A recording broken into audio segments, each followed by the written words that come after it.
এইবার সুধার জীবনে নামতে চলেছে অনেক ভয়ানক অন্ধকার। কি অপেক্ষা করছে সুধার জন্য?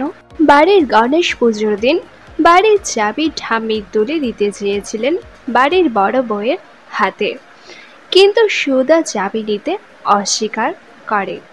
চাবি নেওয়ার আগে ঠাম্মিকে সে জানিয়ে দেয় সে ডিভোর্সি। এর আগেও তার বিয়ে হয়েছে।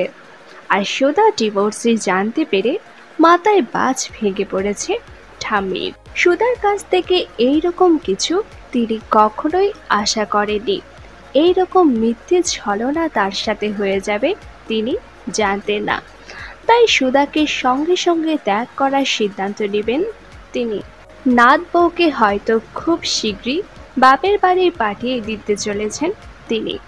তবে কি করে তেজ আবার সুধাকে ফিরিয়ে আনে এবং সুধার পাশে দাঁড়ায় এবং ঠাম্মিও সুধাকে আবার আগের মতো বিশ্বাস করে, সেটাই দেখার। তবে আগামী দিনগুলো সুধার জন্য খুব কষ্টের হতে চলেছে। তবে তেজ সব সময় পাশে রয়েছে তার।